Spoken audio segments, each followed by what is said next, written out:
నమస్కారం, welcome to Sakshi TV news. ముందుగా headlines.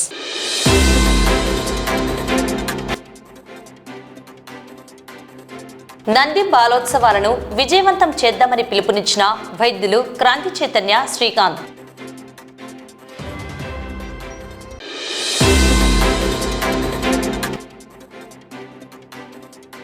Republic day ఉత్సవాల ఏర్పాట్లను పరిశీలించిన జిల్లా SP Sunil Sharan.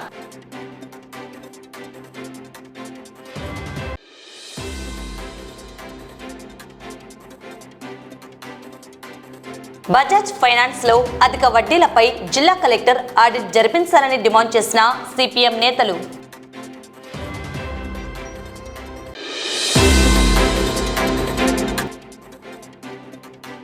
National girl child day, బాల్య వివాహాల నిరోధం చట్టాలపై అవగాహన కల్పించిన జడ్జి అమ్మన్నరాజా.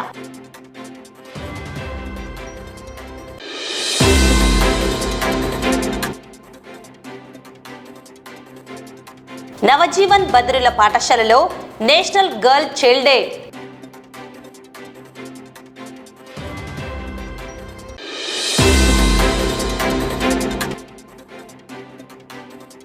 బనగానపల్లెలో పేలిన వాటర్ హీటర్ పేలి ఆస్తి నష్టం.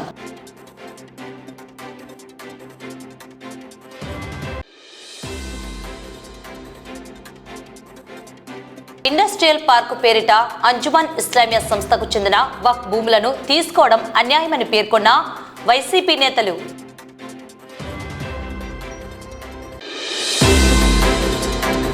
నంద్యాలలో ఫిబ్రవరి 17, 18 తేదీలలో నిర్వహించు నంది బాలోత్సవాలను విజయవంతం చేద్దామని బాలోత్సవాల ఆహ్వాన సంఘం అధ్యక్షులు, ప్రముఖ గుండె జబ్బుల వైద్య నిపుణులు డాక్టర్ క్రాంతి చైతన్య, ప్రముఖ చెవి, ముక్కు, గొంతు వైద్య నిపుణులు డాక్టర్ శ్రీకాంత్లు పిలుపునిచ్చారు.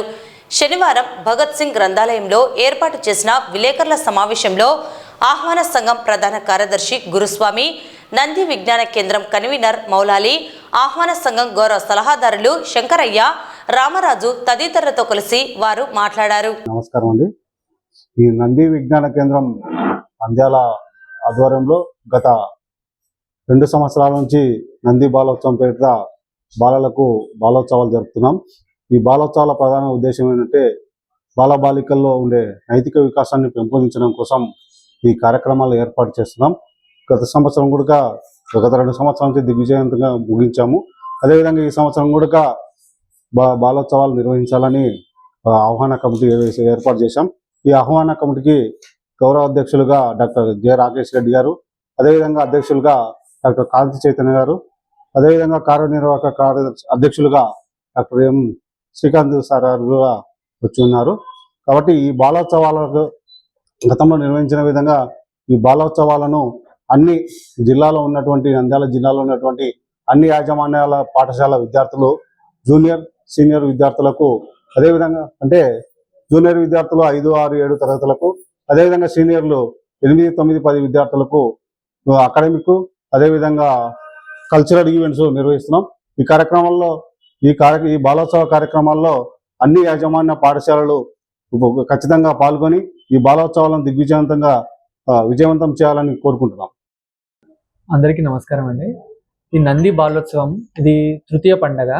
ఇది మనం కాన్సిక్యూటివ్గా అంటే ఇది 3వ సంవత్సరం నంది బాలోత్సవము. మనం పిల్లల పండగని ఫిబ్రవరి 17, 18వ తారీఖు రోజు municipal town hall Ramakrishna degree కాలేజ్లో మనము నిర్వహించడం జరుగుతుంది. సో దీంట్లో అకాడమిక్గా మరియు కల్చరల్ విభాగాలుగా రెండు విభాగాలుగా విభజించి దీంట్లో కనీసం ఒక 14 యాక్టివిటీస్ అంటే చిత్రలేఖనం కానీ, essay writing, elocution, cartoon writing, painting, తర్వాత కల్చరల్ యాక్టివిటీస్ అంటే సింగింగ్, డాన్సింగ్, వెస్ట్రన్ డాన్స్, తర్వాత క్లాసికల్ డాన్స్, క్లాసికల్ సాంగ్స్, ఇట్లా అనేక విభాగాలుగా విభజించి ఎన్నో అంశాలని దీంట్లో పొందుపరచడం జరిగింది.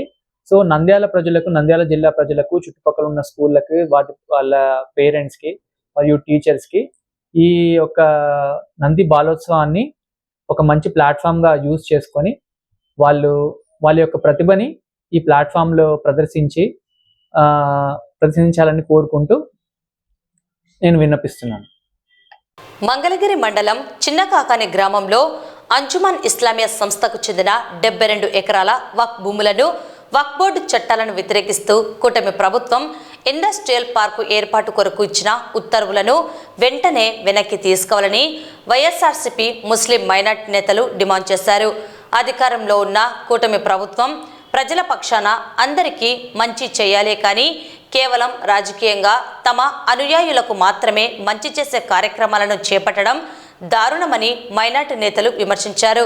వక్ఫ్ బోర్డుకు చెందిన ఆస్తులను అన్యాక్రాంతం చేస్తుంటే కూటమి ప్రభుత్వంలో ఉన్న మైనార్టీ నేతలు పట్టించుకోకపోవడం, బాధ్యత లేకుండా వ్యవహరించడం సరికాదని విమర్శించారు. అంజుమన్ సంస్థ వక్ఫ్ ఆస్తులను ఇండస్ట్రియల్ పార్కుకు కేటాయించడం అన్యాయమని పేర్కొంటూ నేడు స్థానిక వైఎస్ఆర్సీపీ కార్యాలయంలో మాజీ ఎమ్మెల్యే శిల్పా రవిచంద్ర కిషోర్ రెడ్డి ఆదేశాలతో మీడియా సమావేశం నిర్వహించి వక్ఫ్ భూములను కేటాయించేందుకు కూటమి ప్రభుత్వం ఇచ్చిన జీవోను వెనక్కి తీసుకోవాలని, లేని పక్షంలో రాష్ట్ర వ్యాప్తంగా ఆందోళన చేపడతామని హెచ్చరించారు. బిస్మిల్లాహిర్ రహమానిర్ రహీం. స్వాతంత్రానికి ముందు 1915లో అప్పటి గుంటూరు డిప్యూటీ కలెక్టర్ గారైన హబీబుల్లా ఖాన్ గారు గుంటూరులో ఉన్న పేద ముస్లిం ప్రజలను చూసి చలించిపోయి ఆ రోజు ఎవరైతే భూస్వాములు ఉన్నారో, ముస్లిం భూస్వాములు ఉన్నారో వాళ్ళ దగ్గరికి వెళ్ళి రిక్వెస్ట్ చేసి ముస్లిం సమాజానికి మేలు చేసే విధంగా దాదాపుగా 82 ఎకరాలను ఆయన వక్ఫ్ చేయించడం జరిగింది. ఆ వక్ఫ్ చేసే వాళ్ళు కూడా తమ సంతానానికో తమ బంధువులకో ఇవ్వకుండా కేవలం ముస్లిం సమాజ అభ్యున్నతి కోసం, వారి అభివృద్ధి కోసం దైవానికి భయపడి దైవ ప్రీతితో వాళ్ళు ఇవ్వడం జరిగింది. ఈ రోజున ఆ 82 ఎకరాల స్థలంలో 2.5 ఎకరాలు అంటే 2.5 ఎకరాలు గవర్నమెంట్కు రోడ్ల రూపంలో కానీ మరో రూపంలో కానీ తీసుకోవడం జరిగింది. ఇప్పుడు మిగిలింది 79.5 ఎకరాల స్థలం. అక్కడ ఆ స్థలంలో ప్రస్తుతం ఒక స్కూలు, ఒక ఫంక్షన్ హాలు, ఒక కమర్షియల్ కాంప్లెక్స్, ఒక మసీదు, ఒక ఈద్గా ఉన్నాయి. ఇక రాబోయే రోజుల్లో ఒక హజ్ హౌస్ కూడా నిర్మించాలని చెప్పి అక్కడ ప్రతిపాదన కూడా గతంలో అప్పటి వైసీపీ ఎమ్మెల్యే గారైన గుంటూరు ఈస్ట్ ఎమ్మెల్యే గారైన ముస్తఫాభాయ్ గారు ప్రపోజ్ పెట్టడం జరిగింది. ప్రస్తుతం టీడీపీ ఎమ్మెల్యే గారుగా ఉన్న ఆ వ్యక్తి ఆ రోజు అపోజ్ చేయడం జరిగింది. హజ్ హౌస్ ఎట్లా ఇస్తారు మీరు, ఇవ్వకూడదు అని చెప్పి చాలా రాద్ధాంతం చేయడం జరిగింది. ఆ రోజున దాన్ని డ్రాప్ చేయడం జరిగింది. ఈ రోజు ఏమైందంటే అదే ఎమ్మెల్యే గారు ప్రస్తుత కూటమి ప్రభుత్వంలో ఉండే గుంటూరు ఈస్ట్ ఎమ్మెల్యే గారు, టీడీపీ ఎమ్మెల్యే గారు ఆ స్థలాన్ని ప్రభుత్వానికి అప్పగించాలనే కుటిల ప్రయత్నం జరుగుతుంది. ప్రభుత్వానికి వక్ఫ్ బోర్డు స్థలాలు ఇవ్వడం ఎంతవరకు సమంజసమని ఈ మీడియా ద్వారా మేము అడుగుతున్నాము. 79.5 ఎకరాలు అంటే దాదాపుగా 500 నుంచి 1000 కోట్ల దాకా ప్రభుత్వం విలువ చేసే ఆ భూముల్ని ప్రభుత్వం తీసుకుంటామంటే ఇక్కడ ముక్కు మీద వేలేసుకుని కూర్చునే వాళ్ళు ఎవ్వరు లేరు. నిలదీస్తాము, ఫైట్ చేస్తాము, రాష్ట్ర వ్యాప్తంగా ఉద్యమాలు చేస్తాము, అవసరమైతే నిరాహార దీక్షలు కూడా చేస్తామని చెప్పి మీడియా ద్వారా తెలియజేసుకుంటున్నాము. ఇక రెండో విషయం ఏమంటే ఈ నెల 30 తేదీన రాబోయే శుక్రవారం రోజున రమేష్ హాస్పిటల్ నుండి కలెక్టర్ ఆఫీస్ వరకు గుంటూరు ఈస్ట్ వైఎస్ఆర్సీపీ ఇన్ఛార్జ్ నూరి ఫాతిమా మేడం గారు ఒక ర్యాలీని తలపెట్టారు. ఆ ర్యాలీకి నంద్యాల నుంచి కూడా మేము కూడా వెళ్ళి ఆమెకు మద్దతు తెలిపి మా భూములు మాకే కావాలని చెప్పి గట్టిగా వాదిస్తామని చెప్పి కూడా మేమంతా తెలియజేసుకుంటున్నాము. అలాగే నారా చంద్రబాబు నాయుడు గారికి నా విజ్ఞప్తి ఏమంటే 10 ఏళ్ల క్రితము మీరే మీడియా సాక్షిగా నా ఆస్తి 1,00,000 కోట్లు అని సెలవిచ్చారు. ఆ 1,00,000 కోట్లలో ఓ 40,000 కోట్లు 50,000 కోట్లు గవర్నమెంట్కు ధారాదత్తం చేస్తే ఈ భూములు కానీ ప్రభుత్వ భూములు కానీ రైతుల నుంచి భూములు కానీ తీసుకునే అవసరం ఉండదు కదా, అవి ఇస్తే బాగుంటుందని మేము చంద్రబాబు నాయుడు గారిని సూచిస్తున్నాము. లేకపోతే మీ హెరిటేజ్ భూముల్ని ప్రభుత్వానికి అప్పచెప్పి మీరు గొప్ప హీరోగా చలామణి అయితే కూడా బాగుంటుందని చెప్పి కూడా ఈ మీడియా ద్వారా తెలియజేసుకుంటున్నాము. కూటమి ప్రభుత్వము అధికారంలోకి వచ్చినప్పటి నుంచి మైనార్టీ కష్టాలు చెప్పుకుంటే తీరవు. ప్రభుత్వము ఏర్పాటైనటువంటి మరుక్షణమే కేంద్ర ప్రభుత్వం ద్వారా వచ్చినటువంటి వక్ఫ్ అమెండ్మెంట్ యాక్ట్, దీనికి ఎలాంటి మైనార్టీల తరపున ప్రభుత్వం సపోర్ట్ చేయకపోగా ప్రస్తుతము మైనార్టీలకు వక్ఫ్ చేయబడినటువంటి ప్రాపర్టీస్ని కూడా అన్యాక్రాంతం చేయాలని ఆలోచన రావడం అనేటువంటిది చాలా చాలా చాలా విచారకరమైనటువంటి విషయం. ఈరోజు వక్ఫ్ అమెండ్మెంట్ యాక్ట్ పైన పోరాడి అలసిపోయిన మాకు మళ్ళీ 2024 గుంటూరు ప్రతిపాడు మంగళగిరి ప్రాంతంలో ఉన్నటువంటి 233 ఎకరాల పైన ఏపీఐఐసిసికి కేటాయించి ఆ భూములను వాళ్ళకు కావాల్సినటువంటి వాళ్లకు అన్యాక్రాంతం చేయాలనేటువంటి ఒక పెద్ద స్కెచ్ తోటి ప్రభుత్వం ప్లాన్ చేస్తే వక్ఫ్ బోర్డు ఈ విషయం పట్ల 28/6/2025 సంవత్సరంన ఒక నివేదికను సమర్పించింది. భగవంతుని పేరు మీద వక్ఫ్ చేయబడినటువంటి ప్రాపర్టీస్ ఎవరికి అన్యాక్రాంతం చేయడం కానీ, ఎవరికి దానం చేయడం కానీ, ఎవరి పేరు మీద మార్చడం కానీ సాధ్యం కాదు, ఆ విధంగా చేయడం కుదరదు అని చెప్పేసి తీర్మానం చేసి మరుసటి నెల 7వ నెల 17వ తేదీన ప్రభుత్వానికి ఆ నివేదికను సమర్పించడం జరిగింది. ఆ విధంగా ఆ రోజు 233 ఎకరాలు మా వక్ఫ్ ఆస్తి అనేటువంటిది మిగిలిపోయింది. అక్కడ ఆపినటువంటి ఈ ప్రస్థానము మళ్ళీ ఇప్పుడు లేటెస్ట్గా కలెక్టర్ గారి ద్వారా మళ్ళీ ఏపీఐఐసిసికి ఇండస్ట్రియల్ పార్క్ డెవలప్మెంట్ కోసం అని చెప్పేసి ఇక్కడ ఉన్నటువంటి అంజుమనే ఇస్లామీ 72 ఎకరాలు మళ్ళీ వాటిని గ్రాప్ చేయడం కోసం అని చెప్పేసి ఒక ప్లానింగ్ అనేటువంటిది మళ్ళీ మొదలు పెట్టడం జరిగింది. సో మీరు ఈ విధంగా ఒకటి ఆగిపోతే ఇంకొకటి, ఒకటి ఆగిపోతే ఇంకొకటి అంటే మేము 24 గంటలు మా భార్య పిల్లలను, మా కుటుంబాన్ని మేము మర్చిపోయి ఈ రాష్ట్రంలో మీ వల్ల ప్రతిసారి కూడా మేము ఈ విధమైనటువంటి కష్టాలు పడ్డం కోసమైనా మిమ్మల్ని ఎన్నుకునింది అనేటువంటి విషయాన్ని మీకు ఈ పత్రికాముఖంగా తెలియజేస్తా ఉన్నాం. అధికారంలోకి వచ్చిన తర్వాత ప్రభుత్వం అనేటువంటిది అందరి కోసం పనిచేయాలి తప్ప కేవలం మీ అనుయాయుల కోసము మైనార్టీలమైనటువంటి మా యొక్క భూములను మీరు తీసుకునేటువంటి హక్కు మీకు ఎక్కడుంది? ఇది చట్టబద్ధత ఉంటే మీరు తీసుకోవచ్చు. చట్టబద్ధత లేనటువంటి విషయాలను మీరు పదే పదే మమ్మల్ని ఇబ్బందులు పెడుతూ ఏదో ఒక రోజు మేము అలసిపోయి పక్కన కూర్చుంటే ఈ ఆస్తులన్నింటినీ కాజేయాలనేటువంటి ఒక దురుద్దేశంతో మీరు ఒక పథకం ప్రకారం ముందుకు వెళ్తున్నారని చెప్పేసి అనుకోవాల్సినటువంటి పరిస్థితి ఏర్పడతా ఉంది.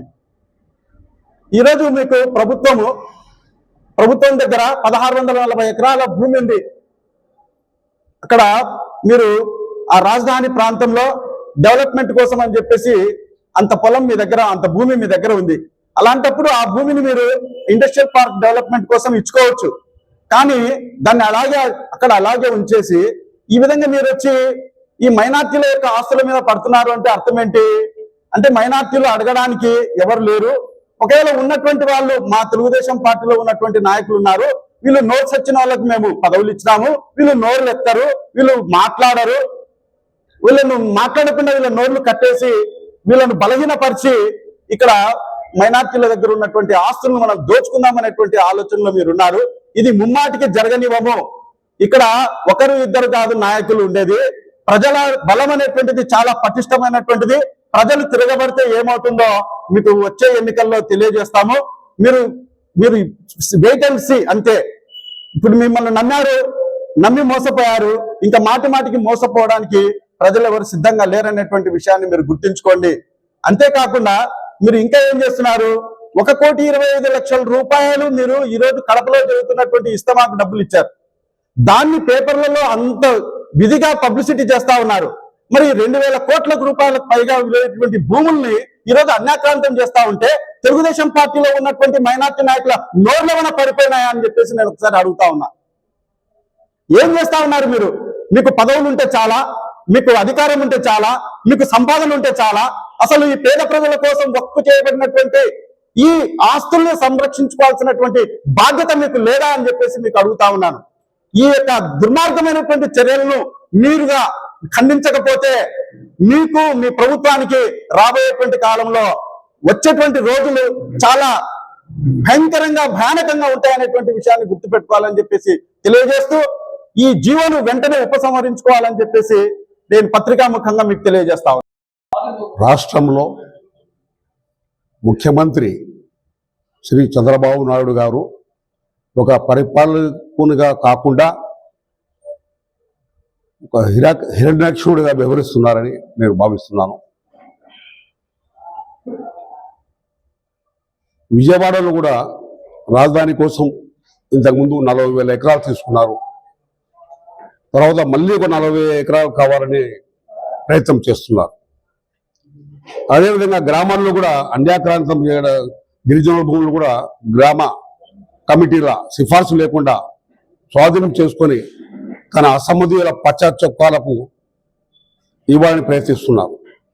ఈ విధంగా రాష్ట్రం మొత్తం మీద కూడా రాష్ట్ర ప్రభుత్వం ఒక హిరణ్యాక్షుడు ఎట్లా భూమిని కబ్జా చేశాడో పురాణాల్లో ఆ విధంగా ఒక దురాక్రమణ ప్రయత్నం చేస్తున్నారు. ఇంతకుముందు మీరు ఎలక్షన్స్లో గెలవకముందు మైనారిటీ సమాజం తిరిగినారు, ఓట్లు అడిగినారు, మీతో ఆకర్షితులైనారు. మీ ప్రభుత్వాన్ని మైనారిటీ సహకారంతో మీ ప్రభుత్వం వచ్చింది. కానీ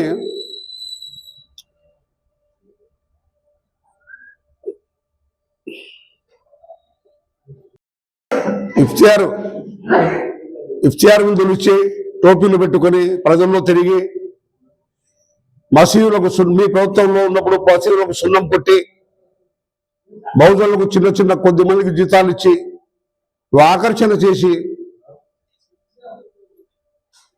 ప్రభుత్వంలోకి వచ్చినారు. కానీ కీలకంగా కేంద్ర ప్రభుత్వంలో మీరు కూటమిలో భాగమై ప్రజలకు ఇచ్చిన మాటను ఉల్లంఘించి గబ్బోడు చట్టాన్ని వ్యతిరేకిస్తారని చెప్పి ప్రజల సమూహంలో మీరు ఇఫ్తియార్ చెప్పి కేంద్ర ప్రభుత్వంలో మోడీ ప్రభుత్వానికి దేశమంతా ఉన్న ప్రతిపక్షాలు భారతదేశంలో ఉన్న మొత్తం ముస్లిం సమాజం వ్యతిరేకించినా కూడా మీ పశుబలంతో పార్లమెంట్లో గబ్బోడుకు వ్యతిరేకంగా ముస్లిం సమాజానికి వ్యతిరేకంగా మీరు ఓటు వేసి మోడీ ప్రభుత్వాన్ని బలపరిచి ముస్లిం సమాజానికి పేదల సంక్షేమానికి అనాథల సంక్షేమానికి వెన్నెముక అయిన ఈ వక్బోర్డు ఆస్తు భూముల రాష్ట్రాంతా కూడా మీరు మీ అసమ్మతిను కాజేయడానికి మీరు ప్రయత్నిస్తున్నారు. మీరు మసీదు సున్నం కొట్టినట్టు కాదు, మొత్తం సమాజానికే మీరు బూడిద పూసినారు, మసీదు కాల్చి వేసినారని నేను భావిస్తున్నాను. अस्सलाम वालेकुम रहमतुल्लाहि व बरकातुहू। हम इस हुकूमत से यही डिमांड करते हैं कि गुंटूर जिला के अंदर काकानी गांव के अंदर जो 70 एकड़ हमारी वक्फ ज़मीन है, उस वक्फ ज़मीन को ख़राब ना किया जाए, किसी के हवाले ना किया जाए। ये अल्लाह के लिए वक्फ की चीज़ है। हमारे सीएम जनाब चंद्रबाबू नायडू से हमारी यही दरख्वास्त है, यही डिमांड है कि हमको बच्चा ना समझे, मुसलमानों को बच्चा ना समझे, बच्चा समझकर बच्चे के हाथ में का सोना बिस्किट देकर निकाल लेते हैं। इसी तरीके से हमारे साथ ये मामला किया जा रहा है। हमारे वजीर एमडी फारूक साहब को उनके हाथ में रहने वाला सोने को आप बिस्किट देकर यानी कड़पा इज्तिमा के लिए 1,25,00,000 रुपए देकर एक सोने की घड़ी को या सोने की चूड़िया को ले रहे हैं। हम हरगिज इसको नहीं मानेंगे। हम आपके जो 1,25,00,000 रुपए जो इज्तिमा के लिए दिए हुए हैं वो कोई उसमें हमारा कोई हिस्सा नहीं है, वो तो बिस्किट के मानी है, बिस्किट से भी गिरा हुआ है। इसलिए हम जरूर तनकीद करते हैं आपके इस बात को और इस चीज को हम हरगिज नहीं मानेंगे। तमाम मुसलमान इसी पर डिमांड करते हुए हर जगह एहतजाज पर उतर आएंगे। आप इस पे बाज आ जाइए, जरूर इंशाअल्लाह, उम्मीद है आप बाज आ जाएंगे। అందరికి నమస్కారం। ఈరోజు ఈ యొక్క ప్రెస్ మీట్ పెట్టడానికి ముఖ్య కారణం ఏమంటే కూటమి ప్రభుత్వము అధికారంలో వచ్చిన తర్వాత మంగళగిరి మండలంలోని చిన్నకాకాని గ్రామంలో అంజుమన్ ఇస్లామియా సంస్థకు చెందిన 72 ఎకరాల భూములు ఉన్నాయి, వక్ఫ్ భూములు. దాన్ని ఇండస్ట్రియల్ పార్క్ ఇవ్వాలని ఒక పన్నాగం పన్నింది.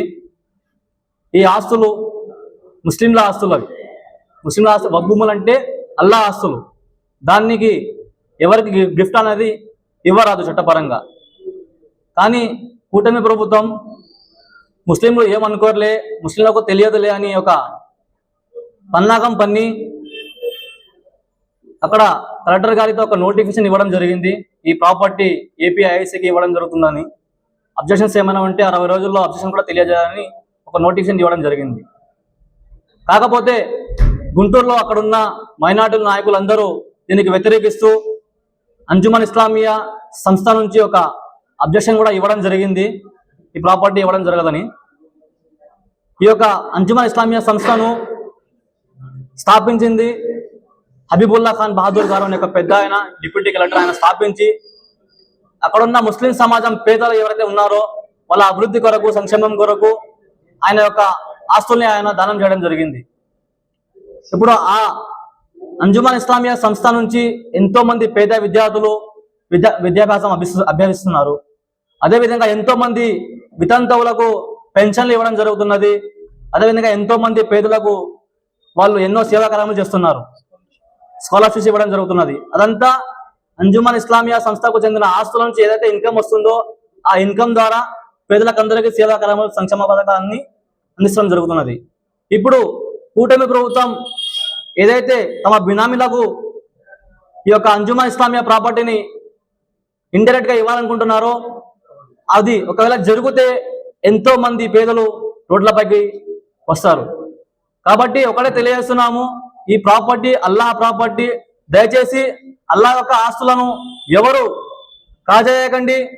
ప్రభుత్వం దగ్గర ఎన్నో ఆస్తులు ఉన్నాయి, వాళ్ళ ఆస్తులను తీసుకోవాలని మేము కోరుతున్నాము. ఒకవేళ కూటమి ప్రభుత్వము ముస్లింలు ఏం కాదులే, వాళ్ళకు మేము ఓటు బ్యాంక్గా వాడుకుందాం అంతే అని ఒక దురాచరణ ఉంటే రాబోయే రోజుల్లో ముస్లింల తడాకా ఏందో కూడా మేము చూపిస్తాము. ఇప్పటికే అయిపోలేదు, ఇంకా రాబోయే రోజుల్లో సార్వత్రిక ఎన్నికలు ఉన్నాయి, దాంట్లో ముస్లింల బలం మీద కూడా మేము చూపిస్తామని తెలియజేస్తున్నాము. టీడీపీలో ఉన్న అంటే కూటమి ప్రభుత్వంలో ఉన్న మైనార్టీ నాయకులు కూడా దీని గురించి ఆలోచించాలి. ఇప్పటి వరకు ఒక్కరు కూడా మాట్లాడలేదు, కేవలం కడప ఇస్తామా గురించి మాట్లాడుతున్నారు. కానీ ముస్లింలకు ఏదైతే అన్యాయం జరుగుతుందో, ముస్లింల ఆస్తులు ఏదైతే తీసుకోవాలనుకున్నారో దాని గురించి ఒక్కరు కూడా ఇప్పటి వరకు మాట్లాడలేదు. విజయవాడలో ఒక ఆయన ఉన్నాడు, షుబ్లీ అని ఆయన గతంలో వైఎస్ఆర్ ప్రభుత్వం ఉన్నప్పుడు ఎక్కడ ఇష్యూ జరిగినా కానీ, ఏ చిన్న సమస్య వచ్చినా కానీ ఆయన వాలిపోయేవాడు, వచ్చి గడ్డం పెట్టుకుని టోపీ పెట్టుకుని వచ్చేవాడు. కానీ ఇప్పుడు విజయవాడ పక్కన మంగళగిరి మండలం ఉంది, ఆడ స్థలం ఉన్నాయి, ఒక్కరోజు కూడా ఆడ పోయి ఆయన ప్రశ్నించలేదు ప్రభుత్వాన్ని. అట్లీస్ట్ ఆయన అధికారంలో ఆయన ఇప్పుడు ఉర్దూ అకాడమీ చైర్మన్ కూడా కనీసం సీఎం దగ్గర పోయి, సార్ ఇది ప్రాపర్టీ, ముస్లింల ప్రాపర్టీ, ఇది అల్లా ప్రాపర్టీ, దీనికి ఏం చేయకండి అని ఒక మాట కూడా నా మాట్లాడలేదు. ఇదా మీరు ఎందుకు మీరు నోరు విప్పట్లేదు దీని గురించి? అంటే మీకు బిస్కెట్ పడిపోయిందా ఉర్దూ అకాడమీ చైర్మన్ అని నేను కలిసి ప్రశ్నిస్తున్నాను. ఎప్పుడైనా కానీ ఒక ముస్లిం అనే వ్యక్తి ఒక పదవికి, ఒక బిస్కెట్కి ఎప్పుడు ఆశపడడు. ఎవడైనా కానీ ఒక నిజాయితీపరంగా ఆ ప్రాపర్టీ నిజాయితీగా మనం మాట్లాడాలి. ఒక బిస్కెట్ పడేదే కానీ ఆయన ఒక మరీ ఇంకా గులాంగిరిగా మారిపోయినాడు. కాబట్టి ఒకటే తెలియజేస్తున్నాను, ఈ ప్రాపర్టీ అల్లా ప్రాపర్టీ. దయచేసి కూటమి ప్రభుత్వం కూడా మరొకసారి ఆలోచించాలి. ఏదైతే నోటిఫికేషన్ ఇచ్చిందో దానికి వెనక్కి తీసుకోవాలి. లేని పక్షంలో రాష్ట్ర వ్యాప్తంగా మైనార్టీలంతా ఏకతాటిపైకి వచ్చి దీనికి ఉద్యమం చేపడతామని కూడా తెలియజేస్తున్నాం. నంద్యాల జిల్లా బనగానపల్లె పట్టణంలోని ఎన్జిఓ కాలనీలో గోపిశెట్టి గోరెంట్లకు చెందిన ఇంట్లో వాటర్ హీటర్ పేలి ఇల్లు దగ్ధమైన సంఘటన చోటు చేసుకుంది. నంద్యాల జిల్లా బనగానపల్లె టౌను ఎన్జిఓ కాలనీ. నా పేరు గోరంట్ల. ఇంట్లో మరి జయరాముడు డాక్టర్ గారికి రెంట్కి ఇచ్చాను. ఆయన వాటర్ డీజరు వేయడం వల్ల పేలడంలో ఆయన భయపడి బయటకు వచ్చాడు. నాకు దగ్గర ఒక 15 లక్షల వరకు నష్టం ఏర్పడింది. మీడియా ద్వారా ఏర్పరుస్తున్నాను. నన్ను ఏదో ఆదుకోవాల్సిందిగా నేను ప్రభుత్వాన్ని కోరుతున్నాను. నంద్యాల పట్టణం బొమ్మల సత్రం పిఎస్సి అండ్ కేవీఎస్సి ప్రభుత్వ డిగ్రీ కళాశాల పేరెడ్ గ్రౌండ్ నందు ఈ నెల 26వ తేదీ నిర్వహించనున్న రిపబ్లిక్ డే ఉత్సవాల ఏర్పాట్లను నంద్యాల జిల్లా ఎస్పీ సునీల్ శరణ్ పరిశీలించారు.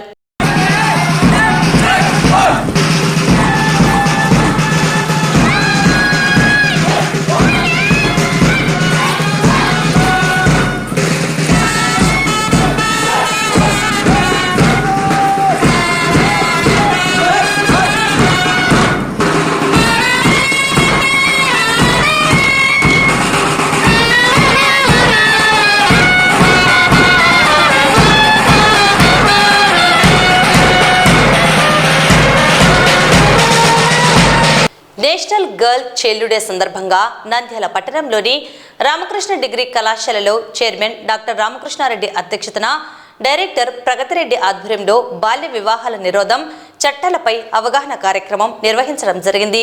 ఈ కార్యక్రమానికి నంద్యాల జిల్లా జడ్జి అమ్మన్నరాజా హాజరై బాల్య వివాహాల నివారణపై విద్యార్థులకు అవగాహన కల్పించారు. మేము 7th అలా చదువుకున్నాము, మేము ఇంకేం చదువుకోలేదు, పెళ్లిళ్ళు అయిపోయాయి అని చెప్పారు. సో వాళ్ళు చాలా చిన్న వయసులోనే పెళ్లిళ్ళు అయిపోయాయి, అంటే బిలో 18 years. అది ఎలా అవుతుందంటే విలేజెస్ లో ఇంకా ఒక ట్రెడిషన్ లాగా ఉంది. అంటే చైల్డ్ మ్యారేజ్ అంటే ఇది చేస్తే ఇది ట్రెడిషనల్ గా మన ఫ్యామిలీలో ఇలానే జరుగుతుంది, మా తాతలు మా నానమ్మలు ఇలా చేసుకున్నారు, మా అమ్మ వాళ్ళు ఇలా చేసుకున్నారు. It's not a tradition, it's a crime. Child marriage అనేది క్రైమ్. సో మన గవర్నమెంట్ కూడా మనకి 2030కి విజన్ వచ్చేసి చైల్డ్ మ్యారేజ్ ఫ్రీ ఇండియా చేయాలనేది. సో మీకు ఎందుకు ఇది చెప్తున్నా అంటే యు ఆర్ ద ఫ్యూచర్. మీరు మార్పు తీసుకురావాలి, మీరు అమ్మాయిలుగా మీరు మార్పు తీసుకురావాలి. మీరు ఇలాంటి చైల్డ్ మ్యారేజ్ జరుగుతుంటే మీ విలేజెస్ లో చుట్టుపక్కల ఎక్కడైనా జరుగుతుంటే you have to educate them, you have to tell them this is not right. Child marriage అనేది రైట్ కాదని మీరు వాళ్ళకి తెలియజేసి, అలాగే మీరందరూ కూడా స్ట్రాంగ్ గా సెల్ఫ్ ఇండిపెండెంట్ గా మంచి ధైర్యంతో ఉండాలి మీరందరూ. అదే ఫస్ట్ ముఖ్యమైనది. Be confident. ఎప్పుడైనా ఒక సేయింగ్ ఉంది, మీరు విన్నారో లేదు, all good girls don't make the future, bold girls make the future. ఎవరైతే బోల్డ్ గా ఉంటారో వాళ్ళే ముందుకు వస్తారు. గుడ్ గర్ల్స్ అంటే ఫ్యూచర్ డిసైడ్ చేయలేరు. ఓకేనా? సో బీ బోల్డ్ గా ఉండి బోల్డ్ గా మాట్లాడండి. ఎంపవర్ మీ పేరెంట్స్. అంటే మేము మా అమ్మ వాళ్ళు అలా లేరు కదా, మేము ఇలా ఉండంటే you have to be empowered, be bold, be strong. ఇవన్నీ చూసుకొని మన ఇండియాని ఫ్యూచర్ గర్ల్ కాదు, ఇప్పటి నుంచి ప్రెసెంట్ ఫ్యూచర్ అన్ని మనమే అని మీరు ప్రూవ్ చేసుకోవాలి. ఎవ్రీథింగ్ ఇస్ గర్ల్ అనేది మీరు ప్రూవ్ చేసుకోవాలి. Okay, thank you for giving me so much. మన శాస్త్రాలు కూడా చెబుతున్నాయి, శిశువు తర్వాత పెద్ద అయిన తర్వాత ఎలా ఉండాలి, పెళ్ళైన తర్వాత ఎలా ఉండాలి, గర్భవతిగా ఉన్నప్పుడు ఎలా ఉండాలి, ఆ తర్వాత పిల్లలు పుట్టిన తర్వాత ఎలా ఉండాలి, ఆ పిల్లల్ని ఏ విధంగా పెంపకం చేయాలి అన్నటువంటి అన్ని కూడా చాలా శాస్త్రబద్ధంగా మనకి చెప్పడం జరిగింది. కాకపోతే వాటిని అన్నింటినీ మనం వినే ఓపిక కానీ, చూసే ఓపిక కానీ, లేదా ఆచరించేటువంటి ఓపిక కూడా మనకు లేకపోవటం. సో ఈరోజు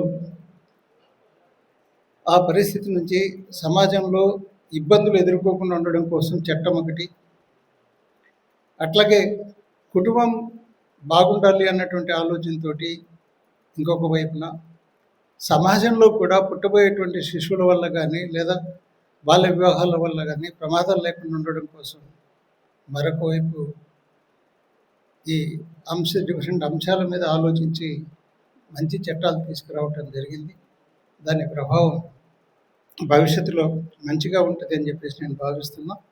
గతంలో మనకి ఒక రకమైనటువంటి పరిస్థితిని కల్పించారు, దాని నుంచి ఈరోజు మీకు ఉమెన్ ఎంపవర్మెంట్ అని, ఈక్వల్ రైట్స్ అని ఇవన్నీ వస్తున్నాయి. కాబట్టి మనం కూడా జాగ్రత్తగా ఏ వయసులో ఎలా చేయాలో అట్లాంటి వాటి మీద కాన్సన్ట్రేట్ చేసి బాగా చదువుకొని మంచి ఉద్యోగం సంపాదించుకొని ఆ తర్వాత బాగా మంచి వ్యక్తిని చూసుకొని పెళ్లి చేసుకొని తర్వాత గంపడు పిల్లల్ని కానీ సమాజానికి ఉపయోగపడేటువంటి ఒక శక్తిని మీరు అందించే పరిస్థితికి రావాలి. ఎందుకంటే గతంలో 1 or none అని 1 or 2 అనేటువంటి కాన్సెప్ట్ ఉండింది, అది ఇప్పుడు వెళ్ళిపోయింది. ఇంతకుముందు అయితే ఇద్దరు లేదా ఇద్దరికంటే ఎక్కువ ఉన్నట్లయితే స్థానిక సంస్థలో పోటీ చేయడానికి లేదన్నటువంటిది ఉన్నది. ఇప్పుడు అది కూడా తీసేశారు. ఎందుకంటే రాబోయే ప్రమాదాన్ని గుర్తించి ఇప్పుడు సంతతి ఎక్కువ కావాలి అన్నటువంటి ఆలోచన. కాబట్టి ఎక్కువ మంది పిల్లలు బాగా చదివి స్టేజ్కి వచ్చిన తర్వాత వీళ్ళంత ఎక్కువ మంది పిల్లల్ని కానండి. ఓకే. నంద్యాల పట్టణంలోని బజాజ్ ఫైనాన్స్లో అధిక వడ్డీల పేరుతో ప్రజలను పీల్చి పిప్పి చేసి వేధింపులకు గురి చేస్తూ లక్షల రూపాయలను అధిక వడ్డీలుగా వసూలు చేస్తున్నారని, వీటిపై న్యాయ విచారణ చేసి జిల్లా కలెక్టర్, జిల్లా ఎస్పీ ఆడిట్ చేయించి తగిన చర్యలు తీసుకోవాలని కోరుతూ బజాజ్ ఫైనాన్స్ కార్యాలయం దగ్గర సిపిఎం పట్టణ కమిటీ ఆధ్వర్యంలో ధర్నా నిర్వహించడం జరిగింది. ఈ కార్యక్రమంలో సిపిఎం పట్టణ కార్యదర్శి లక్ష్మణ్, పట్టణ కార్యదర్శి వర్గ సభ్యులు వెంకటలింగం, పట్టణ కమిటీ సభ్యులు చైన్ సింగ్, చంటి, నాయక్, రమేష్ బాబు, సాలయ్య, శ్రీనివాసులు, వీరితో పాటు మరో 50 మంది కార్యకర్తలు పాల్గొన్నారు. నంద్యాలలో ఉన్నటువంటి బజాజ్ ఫైనాన్స్ అధిక వడ్డీలు వసూలు చేస్తున్న వారు ఇక్కడికి వచ్చి అడిగి దాడికి పాల్పడము, మధ్యవర్తిగా వచ్చిన వాళ్ళు ఎవరైతే ముఖ్యంగా బజాజ్ ఫైనాన్స్ ద్వారా ఇప్పటికే చాలా మంది కూడా వేధింపులకు గురవుతున్నారు. రోజువారీగా ఫోన్లో మొదలుపెట్టి ఇచ్చేంత వరకు కూడా వాళ్ళ ఇంటి దగ్గర కూర్చొని వాళ్ళని వేధింపులకు గురి చేయడము, ఇంటి పక్కన ఉన్న వాళ్ళందరితో సహా అక్కడ ఉన్నటువంటి వాళ్ళ మనోభావాలు దెబ్బతీసేలాగా అక్కడ గొడవలు పెట్టుకొని చేయడము, ఏమని ఎందుకు జరుగుతుందని చెప్పేసి అడిగిన నా పైన కక్షపూరితంగా గొంతు పట్టుకొని నులిమి చేపట్టడం జరిగింది. ఇటువంటి సిబ్బంది పైన ఖచ్చితంగా శిక్షించాలి. అదే విధంగా బజాజ్ ఫైనాన్స్ లో ఏవైతే వడ్డీలు ఎక్కువ తీసుకుంటారో వాటిపైన ఖచ్చితంగా విచారణ చేయాలా. అధిక వడ్డీలను వసూలు చేయడం ద్వారా ఇప్పటికే చాలా మంది వరకు కూడా చనిపోవడం జరుగుతుంది. ఈ వడ్డీల పేరుతో వీళ్ళు లక్షలు అర్జిస్తూ ప్రజల ప్రాణాలను ఏమాత్రం లెక్క చేయకుండా రౌడీల్లాగా, గూండాల్లాగా వ్యవహరించడము సిబ్బంది వ్యవహరిస్తున్నారు. ఇటువంటి సిబ్బందిని పెట్టుకున్నటువంటి బజాజ్ ఫైనాన్స్ కూడా ఖచ్చితంగా వారిని శిక్షించాలా, వాళ్ళని వెంబడే ఉద్యోగాల నుంచి తొలగించాలా, వారిపైన విచారణ చేయించాలని చెప్పేసి సిపిఎం పార్టీగా డిమాండ్ చేస్తూ ఈ రోజు ధర్నా చేపడుతున్నాం. ఇంతటితో ఈ కార్యక్రమం తెలియజేయాలా, నోటీస్ బోర్డులు పెట్టాలా. బయట కూడా సీసీ కెమెరాలు ఏర్పాటు చేయకపోవడము చాలా దుర్మార్గము. ఎందుకంటే బయటికి పిలిపించి ఇష్టానుసారంగా కొట్టేటువంటి రీతిలో ఈరోజు సిబ్బంది తయారవుతున్నారు. కాబట్టి ఇటువంటి రౌడీల పైన ఖచ్చితంగా యాక్షన్ తీసుకోవాలని చెప్పేసి సిపిఎం పార్టీగా డిమాండ్ చేస్తున్నాం. నవజీవన్ బదిరీల పాఠశాలలో నేషనల్ గర్ల్ చైల్డ్ డే సందర్భంగా ఐఎంఏ ఉమెన్స్ డాక్టర్స్ వింగ్ మరియు నంద్యాల జిల్లా దివ్యాంగుల సంక్షేమ సంఘం ఆధ్వర్యంలో విద్యార్థులకు క్రీడా పరికరాలను పంపిణీ చేశారు. కార్యక్రమంలో విద్యార్థుల సాంస్కృతిక కార్యక్రమాలు అందరినీ అలరించాయి. సాధారణ విద్యార్థులకు తీసిపోని విధంగా అన్ని రంగాలలో రాణించాలని వైద్యులు కోరారు. కార్యక్రమంలో స్కూల్ కరెస్పాండెంట్ ఫాదర్ మరెడ్డి, మహిళా వైద్యులు పాల్గొన్నారు. ఈరోజు మా నవజీవన్ ఇన్స్టిట్యూషన్స్కి మహిళా డాక్టర్స్ అసోసియేషన్ తరఫున 5 డాక్టర్స్ వచ్చి ఇక్కడ మా పిల్లలకి ఆట వస్తువులు ఇవ్వడం జరిగింది. ఇంతేకాకుండా అంతకుముందు కూడా చాలాసార్లు వచ్చి మా పిల్లలతో ఇంటరాక్ట్ కావడము, వాళ్ళ అవసరాలు ఏంటని గుర్తించడము, వాళ్ళకి సహాయ సహకారాలు అందిస్తూ ఉన్నారు. మేము చాలా కృతజ్ఞతమై ఉంటాము. మాకు కూడా చాలా సంతోషంగా ఉంది. ఎందుకంటే ప్రతి దానిలో కూడా మాకు సపోర్ట్ ఇస్తూ మమ్మల్ని ప్రోత్సహిస్తూ ముందుకు పోవాలని చెప్తూ వాళ్ళ తరఫున ఎన్నోసార్లు ఎన్నో అవసరాలు తీర్చారు ఈ ఇన్స్టిట్యూషన్కి. అందుకు కృతజ్ఞతమై ఉన్నామని తెలియజేస్తున్నాం. నేషనల్ గర్ల్ చైల్డ్ డే పురస్కరించుకొని ఈరోజు మేము ఈడ నవజీవన్ డెఫ్ అండ్ డమ్ స్కూల్స్కి వచ్చాము. స్పెషల్ నీడ్స్ ఉన్న స్కూల్స్కి వచ్చాము. పిల్లలు చాలా ఉత్సాహంగా డ్యాన్స్ ప్రోగ్రామ్ అవి కూడా పెర్ఫామ్ చేశారు. ఆడపిల్లల్ని ఎంపవర్ చేయాలి అనే ఉద్దేశంతో నేషనల్ వైడ్గా ఈ థీమ్ తీసుకొని ప్రోగ్రామ్ చేస్తారండి. వాళ్ళకు స్పెషల్గా మనము చదువుకోవడమే కానీ ఫిజికల్గా స్పోర్ట్స్ యాక్టివిటీస్ అన్నిట్లో వాళ్ళు ముందుకు ఎదగాలని, ఈ పోటీ ప్రపంచంని ఎదుర్కోవాలని, స్వశక్తులు అవి వాళ్ళు కాళ్ళ మీద వాళ్ళు నిలబడాలి అని, ఏదొచ్చినా కూడా నిరుత్సాహపడకుండా ముందుకు సాగాలని దాన్ని పురస్కరించుకొని మేము స్కూల్కి వచ్చాము. పిల్లలు కూడా అంతే యాక్టివ్గా పార్టిసిపేట్ చేశారు ఈ ప్రోగ్రాంలో. వీళ్ళు పేరుకు మాటలు రావు, వినిపించదనే కానీ తెలివితేటలు చాలా బాగా ఉన్నాయి. ఏది చెప్పినా తొందరగా గ్రహిస్తున్నారు. కాబట్టి వీళ్ళందరినీ అభినందిస్తున్నాం. ఇక్కడ ఉన్న ఉపాధ్యాయులు కూడా బాగా కేర్ తీసుకొని పిల్లల్ని బాగా ఎంకరేజ్ చేస్తున్నారు, వాళ్ళతో బాగా కమ్యూనికేట్ చేస్తున్నారు. కాబట్టి ఇక్కడికి వచ్చి మేము ఈ సమయం గడిపినందుకు చాలా ఉత్సాహంగా, ఆనందంగా ఉంది. వీళ్ళందరికీ కూడా స్పెషల్ థ్యాంక్స్ కన్వే చేస్తున్నాము. ఈ సందర్భంలో మేము ఉమెన్స్ వింగ్ తరఫున sports kit, carrom boards, basketball play games, volleyball, shuttle bats, skipping తాడ్లు కూడా అందజేసినాము. దీనికి సహకరించిన మా ఐఎంఏ ఉమెన్ డాక్టర్స్ అందరికీ నేను కృతజ్ఞతలు చెప్పుకుంటున్నాను. అలాగే డాక్టర్ రవికృష్ణ సార్ గారికి కూడా స్పెషల్ థ్యాంక్స్ కన్వే చేసుకుంటున్నాను. Thank you. వార్తలు ముగించే ముందు ముఖ్యాంశాలు మరోసారి.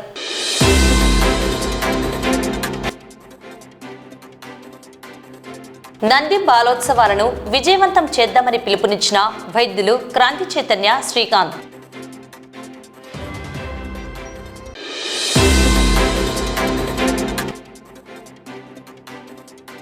రిపబ్లిక్ డే ఉత్సవాల ఏర్పాట్లను పరిశీలించిన జిల్లా SP Sunil Sharan.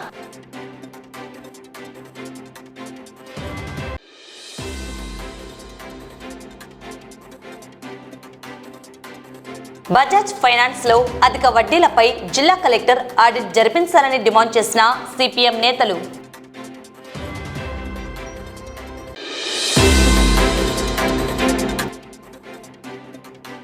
National girl child day, బాల్య వివాహాల నిరోధం చట్టాలపై అవగాహన కల్పించిన జడ్జి అమ్మన్నరాజా.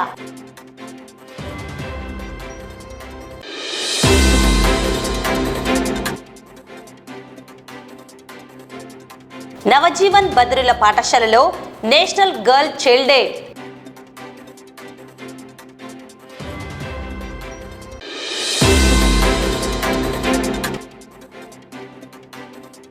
బనగానపల్లెలో పేలిన వాటర్ హీటర్ పేలి ఆస్తి నష్టం.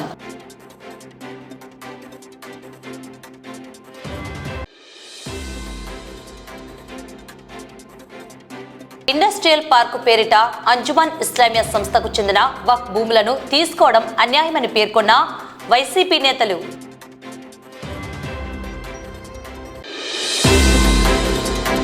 ఈ వార్తలు ఇంతటితో సమాప్తం. నమస్కారం.